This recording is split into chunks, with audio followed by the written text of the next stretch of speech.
오늘 본문 말씀을 가만히 묵상해 보면요, 계속해서 한나의 마음에 대한 묘사가 나와 있습니다. 10절에 한나가 마음이 괴로워서, 15절에 나는 마음이 슬픈 여자라, 16절에 나의 원통함과 격분됨이. 성경은 계속해서 한나의 마음에 대해서 묘사를 하고 있습니다. 한나에게는 당시에 문화적으로 굉장히 여성에게는 수치심이 되는 그런 약점이 있었습니다. 아이를 갖지 못하는 것이었습니다. 당시 아이를 갖지 못한다는 것은 굉장히 수치스러운 일이었습니다. 여성으로서는 인생이 실패했다는 것을 의미를 했습니다. 심지어는 하나님이 보시기에 하나님의 저주를 받았다고 생각하기까지 했습니다. 얼마나 자격지심이 있었겠습니까? 아, 나는 불행한 여인이야, 나는 하나님께 저주받은 인생이야, 그렇게 생각을 했을 것입니다. 그런데 그냥 자격지심만 있는 것이 아니라 그녀의 마음을 더욱 슬프게 만들고 괴롭게 만든 인물이 있었으니 바로 분인나라는 여인이었습니다. 자신의 남편 엘가나의 두 번째 아내였습니다. 분인나. 이 분인나가 계속해서 자신의 마음을 괴롭히는 것입니다. 제가 상상력을 동원해 보았습니다. 이 여인이 도대체 어떻게 한나를 괴롭혔을까? 아마 이렇게 얘기를 했을 것 같아요. 너는 하나님 앞에 저주받고 태어난 여자인데 왜 남편하고 같이 내 자녀들과 함께 이렇게 절기 때마다 하나님께 예배를 드리러 실로에 갈 때 되면 왜 같이 따라가느냐고, 저주받았으면서 당신 주제에 왜 따라오냐고 그렇게 얘기를 했을지도 모르고, 또 어떤 면에 있어서는 간접적으로 내가 아이를 낳아보니까 애 키우기 참 어려운데 형님은 좋겠수? 뭐 그렇게 얘기했을 수도 있어요. 요즘은 이렇게 간접적으로 이렇게 사람을 괴롭히는 말을 하는 것을 돌려까기라고 하더라고요. 돌려가지고 이렇게 험담한다고. 근데 한나의 마음이 처음에는 뭐 아무 문제가 없었습니다. 그런데 시간이 계속 지나면서 이런 얘기를 듣다 보니까 점점 마음이 더욱 힘들어집니다. 스트레스 받고, 이런 일이 반복이 되니까 상처가 생기고, 자신에 대해서 막 슬프고 화가 나고, 또 분인나에 대해서 미움이 생기고 증오감이 생기고, 그러면서 마음이 굉장히 괴로워졌습니다. 오늘 성경은 이런 마음의 괴로움을 어떻게 표현하고 있냐면요, bitterness, 비통함이라고 그렇게 말씀합니다. 비통해, 쓴 거예요. 마음이 쓰다는 느낌이 모르겠어요. 왜 그거 하고 먹을 때 쓴 거하고 한약 먹듯이 쓴 거하고 이게 비교가 되는지는 모르겠지만은 하여튼 굉장히 괴로운 것을 영어로 bitterness, 비통함이라고 그렇게 얘기를 합니다. 근데 우리가 비통함에 대해서 한번 생각해 봐야 됩니다. 마음이 힘들고 어려울 때가 있어요. 세상에 살다 보면은 시련이 참 많습니다. 어려움이 있습니다. 사람이 나를 괴롭게도 하기도 하고, 내게 주어진 환경이 나를 괴롭게 하기도 하고, 또 육신적으로 연약할 때 우리의 마음이 막 비통해질 수도 있습니다. 그런데 여기서 우리가 중요한 것은요, 이 비통한 마음이 있을 때, 이 쓴 마음이, 쓰라린 마음이 있을 때에 우리가 중요하게 다루어야 할 두 가지 문제점이 있습니다. 그 첫째는 뭐냐 하면, 이 비통함을 내가 그냥 무시하고 마치 없는 것처럼 그렇게 살 것인가, 아니면 이걸 억지로 끄집어내서 다룰 것인가, 이 문제가 중요합니다. 또 한 가지 중요한 것이 있습니다.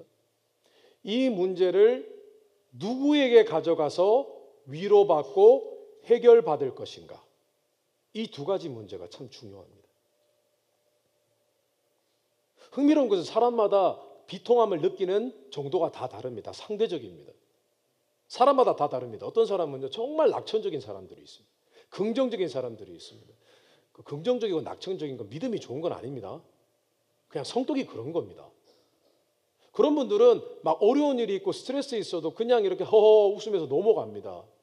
이 가운데 혹시 그런 분들이 스트레스 안 받아서 참 좋겠습니다. 그런데 어떤 사람은 작은 시련에도 괴로워하고 쉽게 상처를 받습니다. 본인이 생각하기에 너무 쉽게 내가 상처를 받고 자주 마음이 흔들리고 괴로워한다면은 이런 분들은 하나님의 은혜로 치유를 받아야 됩니다. 때로는 상담도 필요합니다. 그런데 더 큰 문제는 마음의 비통함이 있음에도 불구하고 그것을 어떻게 해야 될지 모르고 그냥 무시하는 사람들이 있습니다.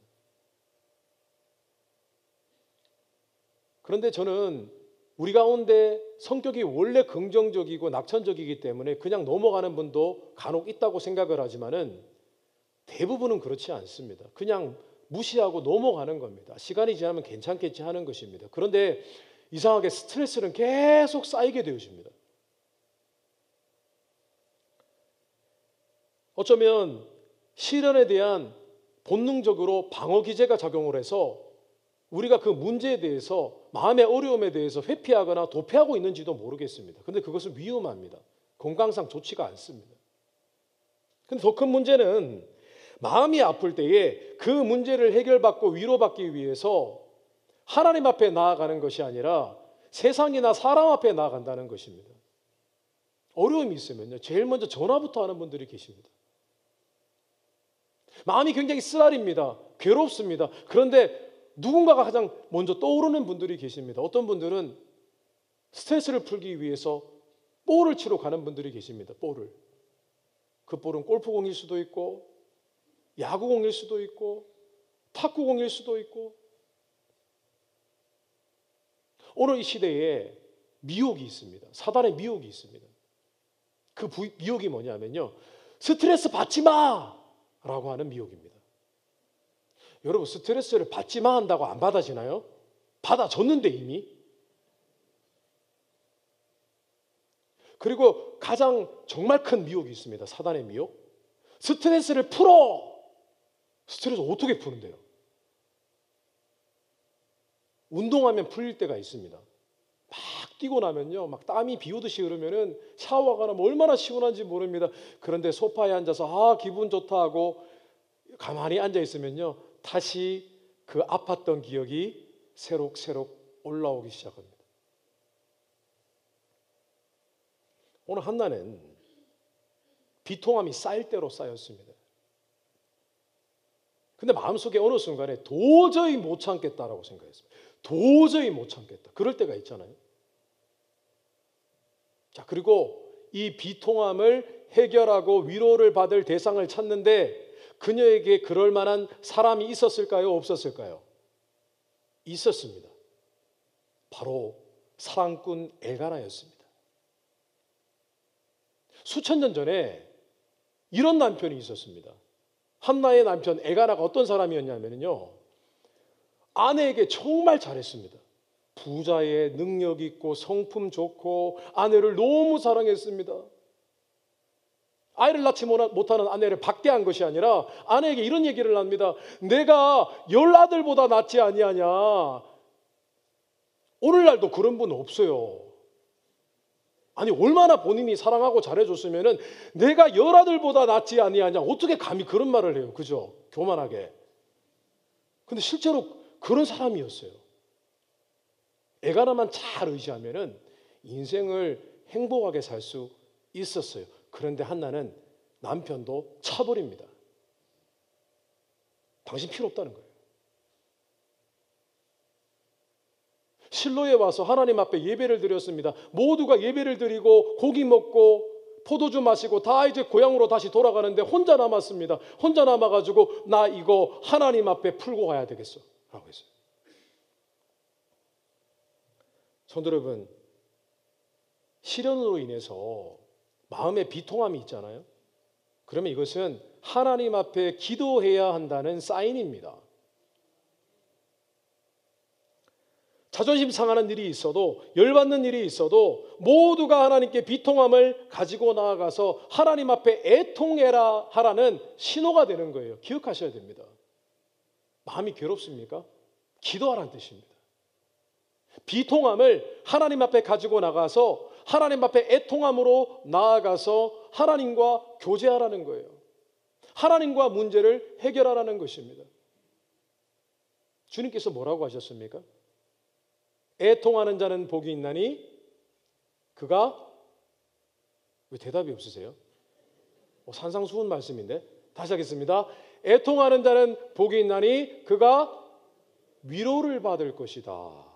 무슨 위로를 받습니까? 마음의 위로를 받을 것이다. 기도 응답의 위로를 받을 것이다 라는 의미입니다.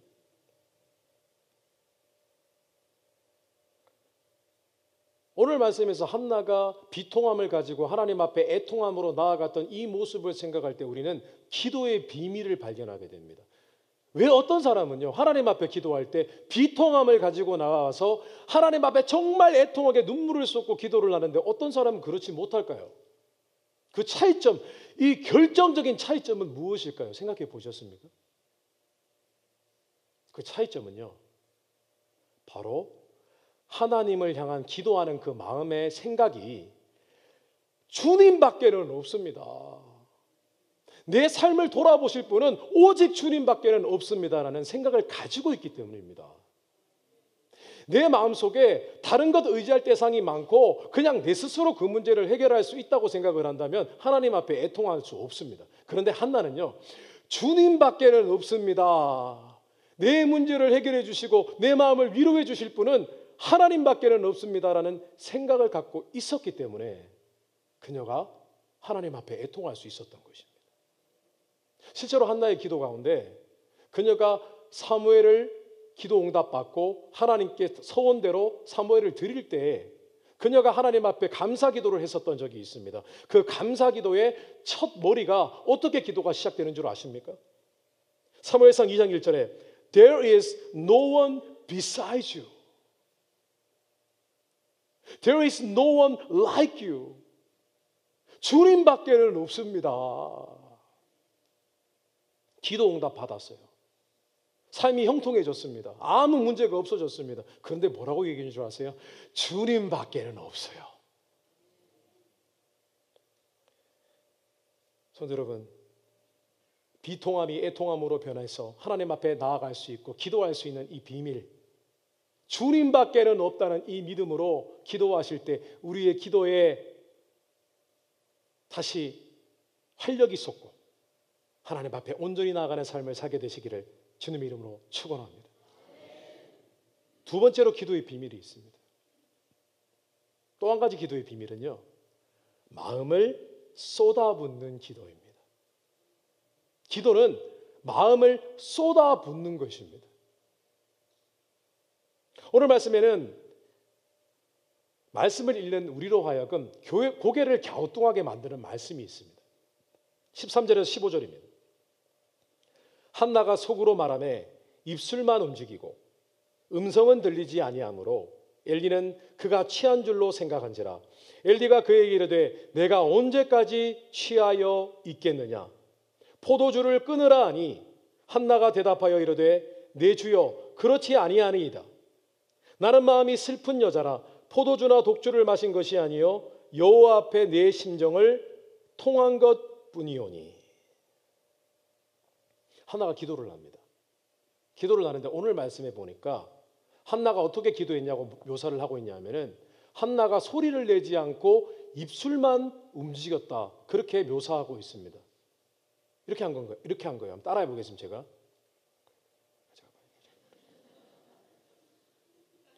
그런데 이 말씀은 한나가 묵상 기도를 했다는 의미가 아닙니다. 왜냐하면 앞서 한나가 하나님 앞에 통곡을 했다고 그렇게 기록을 하고 있기 때문입니다. 그러니까 한나가 어떻게 기도를 했냐 하면은 그 앞에서 자신의 비통함을 끄집어내서 하나님 앞에 애통하면서 막 기도를 해가지고 눈물이 터졌습니다. 그래서 막 통곡을 했어요. 통곡을 하는데 그 자리는 법궤가 있는 실로에 하나님께 예배하는 장소이고 사람들이 모여 있으니까 시끄럽게 할 수 없으니까 최대한 자신의 통분하는 마음을 절제한 거예요. 그러다 보니까 입술을 닫다 보니까 소리가 안 나는 것 같지만 사실은 나고 입술은 계속 움직여지고 눈에서는 눈물이 났던 것입니다. 사실은 그녀는 하나님 앞에 정말 간절히 기도했던 겁니다. 마음을 다 드리며 하나님께 기도를 했던 것입니다. 그런데 이상한 일이 있습니다. 엘리 제사장이 한나가 기도하는 모습을 보고 오해를 했습니다. 술 취해가지고 기도하는 거 아니야? 저 여인 도대체 뭐야? 라고 생각을 했던 것 같습니다. 근데 여기서 한 가지 우리가 생각해 보아야 될 것이 있습니다. 왜 엘리 제사장이 한나가 기도하는 모습을 보고 술에 취했다고 생각을 했었을까? 왜냐하면은 첫 번째 이유는 아마 당시에 많은 사람들이요, 하나님 앞에 제사를 드리고 예배를 드리러 올 때에 그 자리는 파티의 자리였습니다. 대부분의 사람들이 예배를 드리고 난 다음에, 제사를 드리고 난 다음에 남는 고기를 물에 삶아서, 오늘날로 치면 수육이죠, 수육과 포도주를 즐기고 떠났습니다. 그게 하나님께 절기에 예배를 드리는 모습이었습니다. 그 엘리가 생각하기에 저렇게 심각하게 기도하는 것을 본 일이 없는 것입니다. 그리고 또 한 가지 유추해 볼 수 있는 것은 당시에 기도하는 사람들 중에서 한나처럼 기도하는 사람이 없었던 거예요. 엘리가 본 적이 없었던 거예요. 엘리 자신조차 그렇게 기도해 본 적이 없는 거예요. 그러니까 한나가 하나님 앞에 구슬프게 울며 기도하는 모습을 보았을 때 그 모습을 술에 취한 것으로 착각을 했던 것입니다. 성도 여러분, 제가 질문을 한 가지 드리고 싶습니다. 성도 여러분, 만약에 하나님 앞에 구슬프게 울면서 기도하고 때로는 하나님 앞에 통곡하며 기도하는 모습을 보았을 때 어떤 느낌이 드셨습니까? 그런 기도하는 모습을 볼 때가 있잖아요. 조금 당황스럽고 조금 방해가 되는 것 같고 그런 느낌을 받으셨을 거예요. 그래서 저는 성도님들께 이런 질문을 드리고 싶습니다. 왜 그렇게 성도님은 기도하지 않으세요?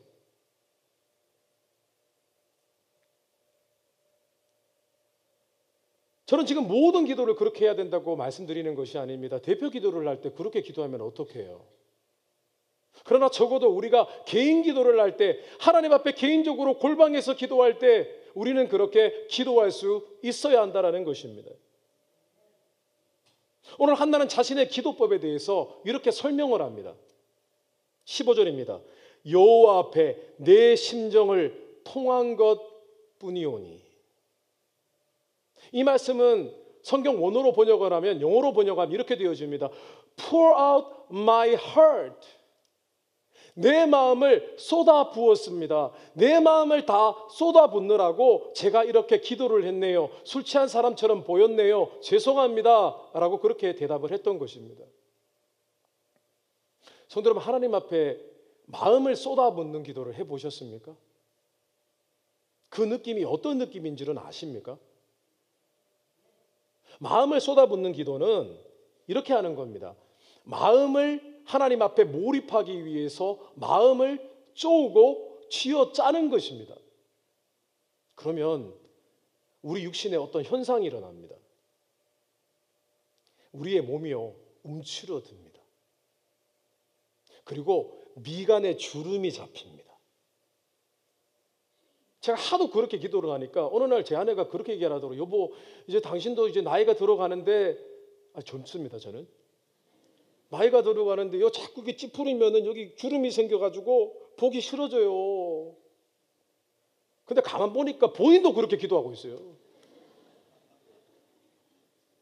근데 저는 놀라운 게요, 하나님 앞에 마음을 쏟아내면서 찡그리며 하나님 앞에 간절히 기도한 사람들 중에서 여기에 주름이 생겨서 보기 싫은 분을 본 적이 없습니다. 어디 그런 분 보셨어요? 도리어 목에 주름이 가죠. 성도 여러분, 성경 말씀에 하나님 앞에 기도 응답을 받았고 하나님께 쓰임받은 기도의 용사들 가운데 그냥 냉랭하게 조용히 말도 없고 편안하게 소파에 앉아서 이렇게 기도하는 사람은 존재하지가 않습니다. 성경에 그런 사람은 없습니다. 모두가 하나님 앞에 무릎 꿇었고 마음을 모았고 그 쪼고 쥐어짠 마음을 하나님 앞에 다 토해냈습니다.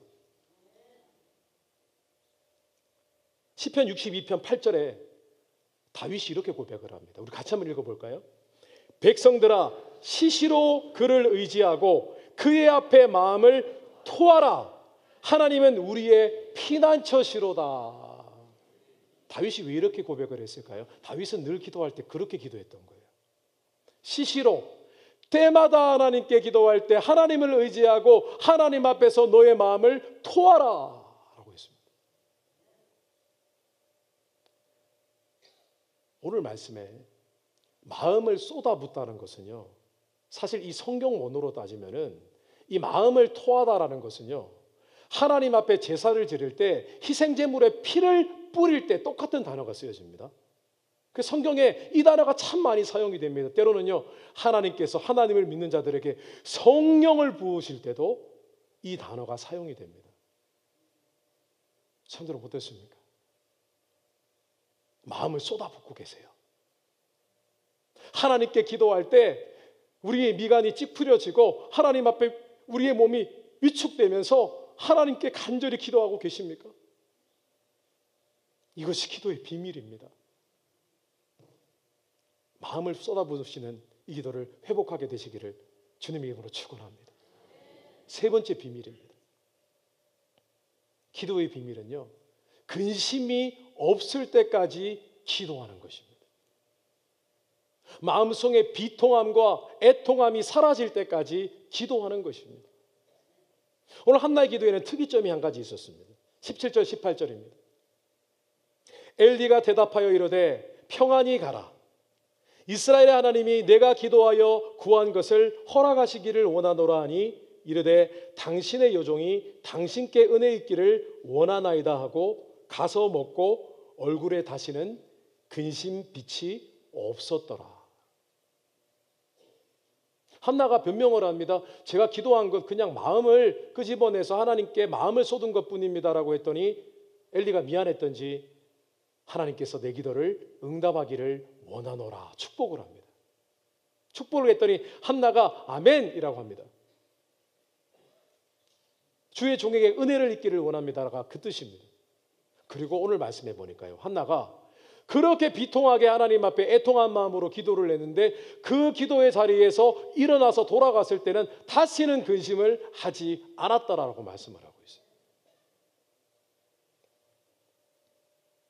한나가 마음이 좋은 여인이라서 그렇게 된 것이 아닙니다. 어떻게 한나가 마음에서 그렇게 자유함을 얻을 수 있었을까요? 몇 가지 유추해 볼 수가 있습니다. 첫째는 아마 한나가 당시의 영적 지도자인 제사장 엘리에 대한 권위에 대한 존중함이 있었던 것 같습니다. 굉장히 많이 존경을 했던 것 같습니다. 그랬더니 제사장이 엘리가 하나님께서 그 기도를 들으시기를 원하노라라고 선포를 하니까 아멘, 그 얘기를 듣고 마음에 안심이 되었던 것 같습니다. 보통 그런 분들이 계세요. 막 기도해 드리면은 목사님 고맙습니다. 기도해 주셔서 제가 마음에 평안함을 얻었습니다 라고 하시는 분들이 계세요. 근데 또 다른 이유가 있는 것 같습니다. 그녀는 하나님께 기도할 때 정말 마음을 다 쏟아부어서 기도를 했던 것입니다. 그랬더니 마음에 조금의 앙금도 남아있지 않았던 것입니다. 실제로 마음을 쏟아붓는 기도를 해보신 분들은 이 느낌이 어떤 느낌인지 아세요? 막 쏟아붓고 1시간, 2시간, 몇 시간을 막 기도를 하잖아요. 그러면 모든 감정을 다 쏟아부었을 때 마음의 시원함을 느낍니다. 이것은 과학적으로도 증명된 사실입니다.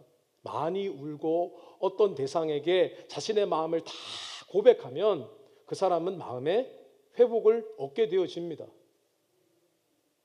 근데 한나에게는 있었던 일은 이게 전부가 아니라고 생각을 합니다. 저는 하나님께서 하나님의 영으로 한나의 마음을 채워주셨기 때문에, 위로해 주셨기 때문에 한나가 다시는 근심이 없었다고 저는 믿습니다. 로마서 8장 26절에 보니까 하나님의 성령이 우리의 기도를 도우신다고 말씀을 하고 있습니다. 로마서 8장 26절에 이와 같이 성령도 우리의 연약함을 도우시나니 우리는 마땅히 기도할 바를 알지 못하나 오직 성령이 말할 수 없는 탄식으로 우리를 위하여 친히 간구하시느니라. 이 말씀은 세 가지 의미가 있습니다. 성령은 우리에게 영감을 주십니다. 영감을 주시면 우리가 꼭 해야 하는 기도를 떠오르게 하십니다. 또 성령은 우리에게 감동을 주십니다. 그래서 하나님 앞에 냉랭하게 기도하는 것이 아니라 정말 뜨겁게 기도할 수 있도록 기도의 다리를 놓아주십니다. 그리고 성령은요, 우리에게 기도 응답을 받았다는 확신도 주십니다. 내가 기도를 들었다는 확신을 또한 주십니다. 여러분, 기도에도 마침표가 있다는 거 아십니까?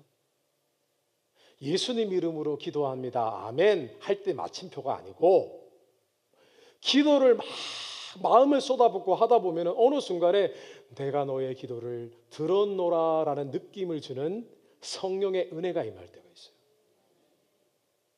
내가 너의 기도에 응답하였노라라는 확신이 임할 때가 있습니다. 실제로 그렇습니다. 그럼 정말 기도의 마침표가 하나님께서 찍어주신 거예요. 하나님께서 일하고 계신 거예요. 역사하고 계시고 그 일을 반드시 이루시는 것입니다. 그래서 우리는 때로는 근심이 사라지고 우리 안에 소망이 생길 때까지 기도해야 되는 것입니다. 저는 말씀을 정리하겠습니다. 엘리 제사장이 그가 하나님의 성전이라고 했는데 하나님의 법궤가 있는 곳에 의자에 앉아 있었습니다. 성도는 원래 성전 기물 중에 의자는 없어요. 왜냐하면 하나님께 예배할 때 구약 성도들은요 앉아서 예배드리거나 기도하지 않았어요. 의자가 없어요. 그런 게 없어요. 존재하지 않습니다. 그런데 엘리 제사장은요 의자에 가만히 앉아 있습니다. 그런데요 한 여인은 하나님 앞에 무릎 꿇고 마음을 쏟아부으면서 기도합니다. 주님밖에는 없다고 합니다. 오늘 한나가 보여주었던 이 기도의 세 가지 비밀은요 비밀이 아닙니다. 공공연한 비밀입니다. 우리가 다 알고 있는 비밀입니다. 근데 우리가 마음을 쏟아붓지 않고 하나님밖에는 없습니다라는 믿음이 없기 때문에 하나님 앞에 비통함을 가지고 애통해하지 못하고 그리고 하나님 앞에 마음을 쏟아부었지 않았기 때문에 우리 안에 기도의 마침표가 찍히지 아니하고 그러니까 기도가 지겨워지고 내가 기도하면 역사하지 않는 것 같고 저는 그렇지 않습니다. 오늘 이 시대에 이 기도의 비밀을 세 가지 붙잡고 다시 나아갈 때 우리의 삶과 우리의 가정과 우리의 세상 영적으로 암흑기가 아니라 다시 빛이 비치고 기도의 역사가 일어나고 우리의 삶 가운데 하나님과 친밀하게 교제하는 은혜가 회복이 되길 주님의 이름으로 축복합니다.